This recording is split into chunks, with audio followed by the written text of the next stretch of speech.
Hello everyone, welcome to Mission Possible IAS Academy. Aspirants, APPSC group 1 previous year పేపర్స్లోంచి ఈ question నేను explain చేస్తున్నాను. ఇది 2025 పాలిటీలో మెయిన్స్లో అడిగిన క్వశ్చన్ అనమాట. సో అబ్జర్వ్ చేయండి, ప్రీవియస్ ఇయర్ క్వశ్చన్స్ చాలా ఇంపార్టెంట్. మీరు కనుక గ్రూప్ 1లో సక్సెస్ అవ్వాలి అని అంటే ప్రతిరోజు ఆన్సర్ రైటింగ్ ప్రాక్టీస్ అనేది చేయాలి. మీరు from the day 1 it self, మీరు ఫస్ట్ రోజు బిగిన్ చేసేటప్పటి నుంచే ప్రీవియస్ ఇయర్ క్వశ్చన్స్ ఏమి ఇచ్చాడు అనేది చూస్తూ ఉండాలి. నెక్స్ట్ ఇమీడియట్గా మనం ఆన్సర్ రైటింగ్ ప్రాక్టీస్ అనేది స్టార్ట్ చేయాలి. ఆన్సర్ రైటింగ్ కనుక మీరు ప్రాక్టీస్ చేయకపోతే, డైలీ ఆన్సర్ రైటింగ్ ప్రాక్టీస్ చేయకపోతే మీరు వెనకబడుతున్నారని అర్థం. మీకన్నా ముందు ఆన్సర్ రైటింగ్ ప్రతిరోజు ఆన్సర్ రాసేవాళ్ళు, ప్రాక్టీస్ చేసేవాళ్ళు వాళ్ళు ముందెళ్తున్నారని అర్థం. గుర్తుపెట్టుకోండి. సార్ నేను బిగినర్ సార్, ఇప్పటివరకు నా లైఫ్లో రాయలేదు అని అన్నా కానీ మీరు స్టార్ట్ చేయండి. మనం మెయిన్స్ ఎగ్జామ్కి వెళ్ళేలోపు కనీసం ఒక 150 మెయిన్స్ క్వశ్చన్స్ ప్రాక్టీస్ చేసిన, మిగతా వాటికి మోడల్ ఆన్సర్స్ చదువుకున్నా, కాన్సెప్ట్స్ చదువుకున్నా, మీరు ఆన్సర్స్ ఆ ప్రాక్టీస్ అనేది మీకు ఉపయోగపడుతుంది. ఎగ్జామ్లో బెటర్గా స్కోర్ చేయడానికి ఉంటుంది. సో దానికోసమే మనం APPSC group 1 mentorship and TSPSC group 1 mentorship programme కూడా మనం రన్ చేస్తున్నాము. సో ఇక్కడ ఏంటంటే daily 2 mains answer writing questions ఇస్తాము అండ్ వీటికి మోడల్ ఆన్సర్స్ అండ్ రివ్యూస్ కూడా ఇవ్వడం జరుగుతుంది అనమాట. ఓకే, సో ఇప్పుడు ఈ టాపిక్ మనం డిస్కస్ చేసుకుందాం. Let us go to the question and ఈ క్వశ్చన్కి ఏ విధంగా మనం రాయాలనేది మన ఎగ్జామ్ పాయింట్ ఆఫ్ లో తెలుసుకుందాం. ఓకే, సో ఇక్కడ క్వశ్చన్ ఏంటి? In what aspect is the legislative council different from the Rajya Sabha considering its role at the state level? Considering its role at the state level అంటున్నాడు. రాష్ట్ర స్థాయిలో శాసన మండలి విధాన పరిషత్ పాత్రను పరిగణలోకి తీసుకుంటే రాజ్యసభ నుండి ఏ అంశాలలో అది భిన్నంగా ఉంటుంది? సో ఇక్కడ క్లియర్గా మనం అర్థం చేసుకోవాల్సింది క్వశ్చన్ డిమాండ్ ఏంటి, ఏం అడుగుతున్నాడు అనేది ఇంపార్టెంట్. సో కొంతమంది స్టూడెంట్స్ చేసే మిస్టేక్ ఏంటంటే క్వశ్చన్ డిమాండ్ ఒకటైతే వాళ్ళకి తెలిసింది మొత్తం రాసేస్తారనమాట. ఫర్ ఎగ్జాంపుల్ ఈ క్వశ్చన్ మనం అబ్జర్వ్ చేస్తే రాజ్యసభ గురించి అడిగారు కాబట్టి ఓకే రాజ్యసభ గురించి రాద్దాం, లెజిస్లేటివ్ కౌన్సిల్ గురించి అడిగారు కాబట్టి లెజిస్లేటివ్ కౌన్సిల్ గురించి రాద్దాం అని రాయడం. సో ఇలాంటివి బిగినింగ్లో ఇలాంటి మిస్టేక్స్ చేయడం అయితే సహజం. సో కాబట్టి మీరు ఇక్కడ మనం క్వశ్చన్ డిమాండ్ ఏం అడుగుతున్నారు అనేది అర్థం చేసుకోవడం, దాన్ని తగ్గ పాయింట్స్ రాయడం అనేది చాలా ఇంపార్టెంట్. సో ఇక్కడ మనం ప్రతి ఇన్స్టిట్యూషన్, అంటే ఇక్కడున్న ఇన్స్టిట్యూషన్స్ గురించి పూర్తిగా ఎక్స్ప్లెయిన్ చేయాల్సిన అవసరం లేదు. అంటే లెజిస్లేటివ్ కౌన్సిల్ అంటే ఏంటి, దాని బ్యాక్గ్రౌండ్ ఏంటి, మొత్తం డీటెయిల్డ్గా ఎక్స్ప్లెయిన్ చేసుకుంటూ వెళ్ళాల్సిన అవసరం లేదు. జస్ట్ బ్రీఫ్గా ఇంట్రడక్షన్లో okay legislative council and Rajya Sabha రెండు కూడా పర్మనెంట్ హౌసెస్, ఇంట్రడక్షన్లో ఎలా రాయాలో చెప్తున్నాను. లెజిస్లేటివ్ కౌన్సిల్ అండ్ రాజ్యసభ రెండు కూడా permanent houses. As a part of India's bicameral లెజిస్లేచర్లో భాగంగా ఇవి రెండు కూడా పర్మనెంట్ హౌసెస్ అని చెప్పచ్చు. సో అయితే వీటి యొక్క కాన్స్టిట్యూషనల్ స్టేటస్ అవ్వచ్చు, కాంపోజిషన్ అవ్వచ్చు, పవర్స్, ఫంక్షనల్ రోల్, వీటిలో కొంత డిఫరెన్సెస్ ఉన్నాయి. సో ఈ రాజ్యసభ వచ్చేసరికి it is a essential pillar of India's federal structure అని ఇంట్రడక్షన్లో రాయొచ్చు. వెరాజ్ లెజిస్లేటివ్ కౌన్సిల్ వచ్చేసరికి జస్ట్ ఒక రివైజరీ అండ్ డెలిబరేటివ్ ఛాంబర్లా ఉంటుంది అనే చెప్పచ్చు. ఇంకోటి ఏంటంటే లెజిస్లేటివ్ కౌన్సిల్ అనేది ప్రతి రాష్ట్రంలో ఉండదు. It is the prerogative of the state అనమాట. అంటే స్టేట్ అవసరం అనుకుంటే అది రెజల్యూషన్ పాస్ చేస్తే పార్లమెంట్ మాకు అవసరం, ఇది లెజిస్లేటివ్ కౌన్సిల్ అవసరం అని చెప్పి స్టేట్ రెజల్యూషన్ పాస్ చేసి పార్లమెంట్కి పంపిస్తే పార్లమెంట్ యాక్ట్ ద్వారా లెజిస్లేటివ్ కౌన్సిల్ని సెటప్ చేస్తుంది అనమాట. ఓకే, పార్లమెంట్ రెజల్యూషన్ పాస్ చేసి లెజిస్లేటివ్ కౌన్సిల్ని ఇక్కడ సెటప్ చేయడం చేస్తుంది అనమాట. ఓకే, సో అంటే ఇది అన్ని స్టేట్స్లో లేవు, ఓన్లీ కొన్ని స్టేట్స్లో మాత్రమే. ఫర్ ఎగ్జాంపుల్ తెలంగాణలో ఉంది, నెక్స్ట్ మన ఆంధ్రప్రదేశ్లో ఉంది. సో ఇలా లిమిటెడ్ స్టేట్స్లో కర్ణాటక అవ్వచ్చు, మహారాష్ట్ర, బీహార్, ఉత్తరప్రదేశ్, సో ఈ స్టేట్స్లో ఉన్నాయి. కానీ మన కింద ఉన్న తమిళనాడులో, నెక్స్ట్ గుజరాత్ అవ్వచ్చు, రాజస్థాన్ అవ్వచ్చు, కొన్ని అదర్ స్టేట్స్, చాలా స్టేట్స్లో లెజిస్లేటివ్ కౌన్సిల్ లేదు అనమాట. సో ఆ స్టేట్స్ కనుక రెజల్యూషన్ పాస్ చేస్తే లెజిస్లేటివ్ కౌన్సిల్ సెటప్ చేసుకోవచ్చు. ఇలా మీరు ఇంట్రడక్షన్లో మీరు కొన్ని ఈ పాయింట్స్ ఇంక్లూడ్ చేస్తూ ఇంట్రడక్షన్లో కొన్ని ఈ పాయింట్స్ రాయొచ్చు. సో మెయిన్ కాన్సెప్ట్లో కూడా మనం ఏ పాయింట్స్ రాయకూడదంటే జనరల్గా వాటి కాంపోజిషన్ అవ్వచ్చు, క్వాలిఫికేషన్స్ అవ్వచ్చు, వాళ్ళ ఎలక్షన్ సంబంధించింది, సెషన్స్ ఏంటి, వీటి గురించి కాకుండా ఇక్కడ స్పెసిఫిక్గా మెన్షన్ చేశాడు ఏంటి, రాష్ట్ర స్థాయిలో శాసనమండలి పాత్రను పరిగణలోకి తీసుకుంటే రాజ్యసభ నుండి ఏ అంశాలలో అది భిన్నంగా ఉంటుంది. సో ఇక్కడ మనం పాయింట్స్ ఇంక్లూడ్ చేయాల్సిన పాయింట్స్ ఏంటి అని అంటే, ఒకటి నెంబర్ 1 కాన్స్టిట్యూషనల్ పొజిషన్ ఏంటి, కాన్స్టిట్యూషనల్ పొజిషన్ ఏంటి. ఓకే. నెంబర్ 2 రిప్రజెంటేషన్, ఎవరిని రిప్రజెంట్ చేస్తాయి ఇవి. నెంబర్ 3 దీనికి ఉన్న పవర్స్ ఏంటి, అంటే ఇలా డిఫరెన్సియేషన్స్ అనమాట. అంటే legislative council and Rajya Sabha differences ఇలా పెట్టి కాన్స్టిట్యూషనల్ పొజిషన్ ఏంటి, రిప్రజెంటేషన్ ఎలా ఉంటుంది, పవర్స్ ఏంటి. ఓకే. నెక్స్ట్ పర్ఫార్మెన్స్ ఎలా ఉంటుంది, వీటి పర్ఫార్మెన్స్ ఎలాగా,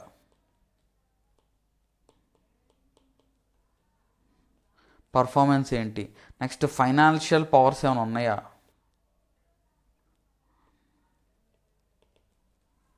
okay, financial powers. Next executive control ఎలా ఉంటుంది, how they control the council of ministers ఏ విధంగా కంట్రోల్ చేస్తాయి. ఇలాగా కొన్ని డైమెన్షన్స్ తీసుకొని ఆ డైమెన్షన్స్ని మనం రాయాలి. సో రాస్తే అక్కడ మనం ఒక టేబుల్ వేసి ఆ టేబుల్ రూపంలో మీరు ఈజీగా రిప్రజెంట్ చేసిన బాగా మంచి మార్క్స్ పడతాయి అన్నమాట. మీకు ఇక్కడ ఎగ్జాంపుల్ నేను ఒక టేబుల్ వేసాను చూడండి. మన తెలుగు మీడియం స్టూడెంట్స్కి కూడా నేను మోడల్ ఆన్సర్ అప్లోడ్ చేశాను మన మెంటర్షిప్ ప్రోగ్రాంలో. Not to worry, even Telangana group 1 స్టూడెంట్స్కి కూడా ఏపీ ప్రీవియస్ ఇయర్ పేపర్స్ కూడా వస్తాయి. ఓకే.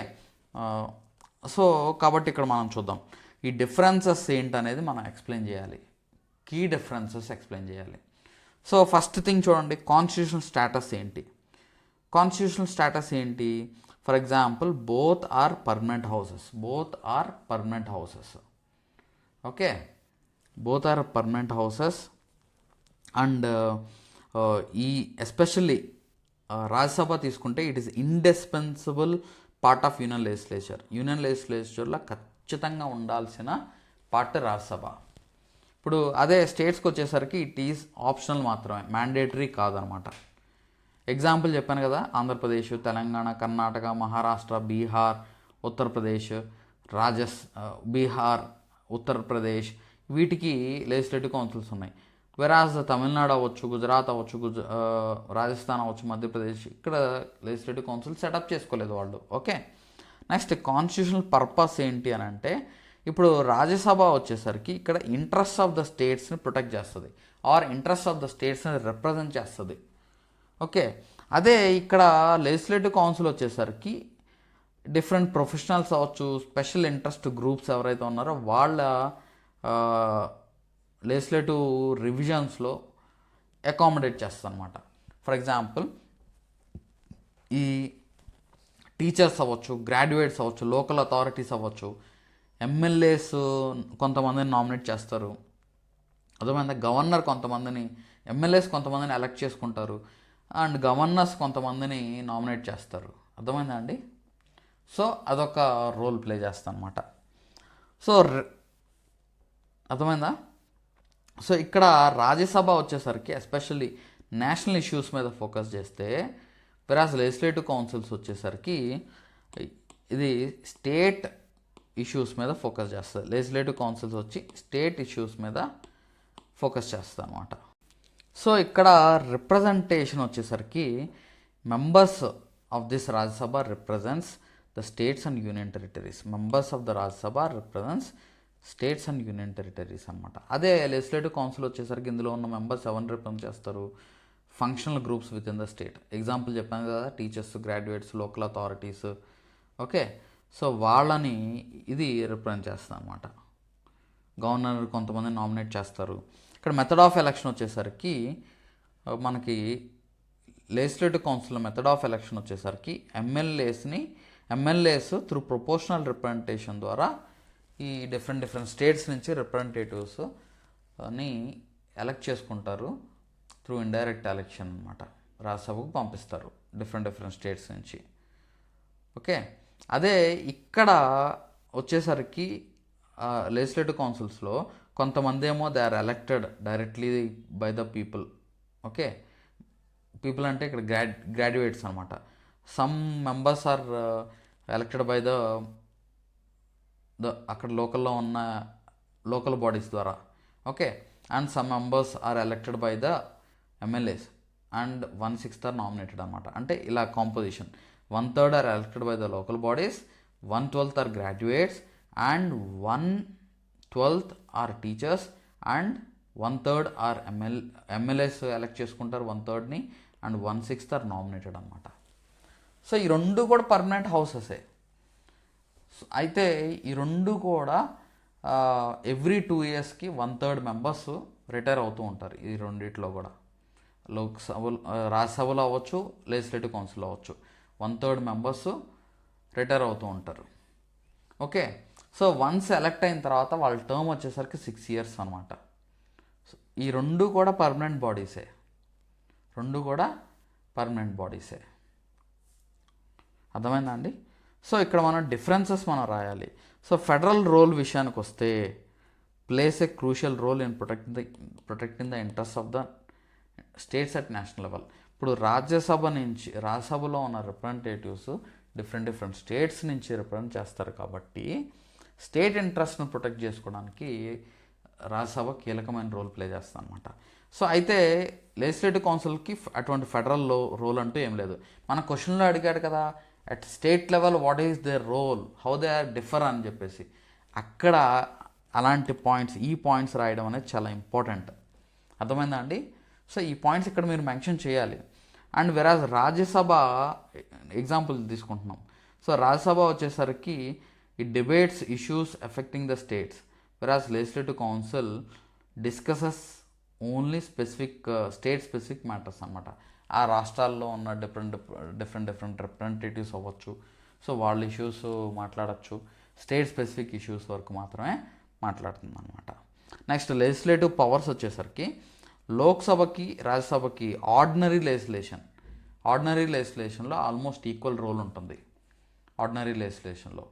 వెరాజ్ లెజిస్లేటివ్ అసెంబ్లీ వచ్చేసరికి ఆర్డినరీ లెజిస్లేషన్లో ఈక్వల్ రోల్ అంటూ ఏముండదు, ఇన్ఫీరియర్ రోల్ ఉంటుందన్నమాట. అంటే పెద్దగా రోల్ ఉండదు. ఇప్పుడు ఒకసారి ఒక చట్టం ఆర్డినరీ లానే పాస్ చేశారనుకుందాం. లెజిస్లేటివ్ అసెంబ్లీలో పాస్ చేసి అది లెజిస్లేటివ్ కౌన్సిల్కి పంపించారు. ఈ లెజిస్లేటివ్ కౌన్సిల్ మ్యాక్సిమం మహా అయితే ఒక 3 months మాత్రమే డిలే చేయడానికి అవకాశం ఉంటుంది. మళ్ళీ తిప్పి పంపిస్తే ఈ లెజిస్లేటివ్ అసెంబ్లీ ఆ లా లెజిస్లేటివ్ కౌన్సిల్ యాక్సెప్ట్ చేసినా చేయకపోయినా ఆ లా డీమ్డ్ టు బి పాస్డ్ అనమాట. అర్థమైందా అండి? కానీ ఇక్కడ ఆర్డినరీ లెజిస్లేషన్లో డెడ్ లాక్ అనేది ఉంటుంది, ఏర్పడే అవకాశం ఉంటుంది. If there is a difference of opinion between the Lok Sabha and Rajya Sabha, గుర్తుపెట్టుకోండి. సో ఇలాగ మనం పాయింట్స్ రాయాలి. అయితే ఇక్కడ ఒక ప్రావిజన్ ఉంది, డిసగ్రిమెంట్ ఉన్నప్పుడు జాయింట్ సిట్టింగ్ ప్రావిజన్ ఉంది. ఆ జాయింట్ సిట్టింగ్లో అక్కడ మనకి డిసగ్రిమెంట్ అనేది లోక్సభ ద్వారా ఓవర్ రైడ్ అయిపోతుంది అనమాట. ఓకే, పాయింట్స్ చూద్దాం. సో మనీ బిల్స్ విషయంలో ఇది రాజ్యసభ వచ్చేసరికి కొన్ని రికమెండ్ చేయొచ్చు వితిన్ 14 days. ఆ లోక్సభ యాక్సెప్ట్ చేయొచ్చు, యాక్సెప్ట్ చేయకపోవచ్చు. అదేవిధంగా లెజిస్లేటివ్ కౌన్సిల్ కూడా అంతే. రికమెండేషన్స్ మనీ బిల్ విషయంలో 14 days లోపు అమెండ్మెంట్స్ ఏమైనా ఉంటే ఆ బిల్లుకి అమెండ్మెంట్స్ రికమెండ్ చేయొచ్చు. అక్కడ legislative assembly is not bound to accept it అనమాట. అర్థమైందా అండి? సో దీన్ని బట్టి ఏమర్థమైంది, స్టేట్ బడ్జెట్ని పాస్ చేసే విషయంలో లెజిస్లేటివ్ కౌన్సిల్ ఏమీ చేయలేదు. ఇట్ హ్యాస్ నో రోల్ అని చెప్పేసేయచ్చు. ఓకే, 14 days అయిపోతే it is deemed to be passed అనమాట. నెక్స్ట్ ఎగ్జిక్యూటివ్ అకౌంటబిలిటీ వచ్చేసరికి గ్రేటర్ రోల్ ఉంటుంది. అంటే ఫర్ ఎగ్జాంపుల్ యూనియన్ మినిస్టర్స్ని అకౌంటబుల్ చేయొచ్చు. ఓకే, డిఫరెంట్ పాలసీస్ మీద బాగా విస్తృతంగా డిస్కస్ చేస్తారు రాజ్యసభలో కూడా. పార్లమెంటరీ ఓవర్సైట్ ఎక్కువ ఉంటుంది రాజ్యసభ ఎగ్జిక్యూటివ్ మీద. అదే లెజిస్లేటివ్ కౌన్సిల్లో పెద్దగా ఏమి ఉండదు. మనం అబ్జర్వ్ చేస్తూ ఉంటాం, ఏదో నామకే వాస్తే లెజిస్లేటివ్ కౌన్సిల్ ఉన్నట్టు ఉంటుంది అనమాట.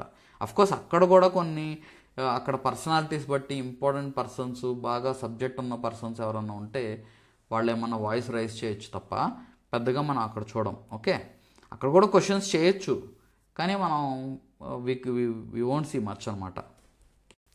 So state government remains responsible only to the legislative assembly అనమాట, గుర్తుపెట్టుకోండి. లెజిస్లేటివ్ అసెంబ్లీకే రెస్పాన్సిబుల్ ఉంటుంది. ఈవెన్ యూనియన్ గవర్నమెంట్ కూడా they are responsible to the parliament, particularly Lok Sabha. అర్థమైందా?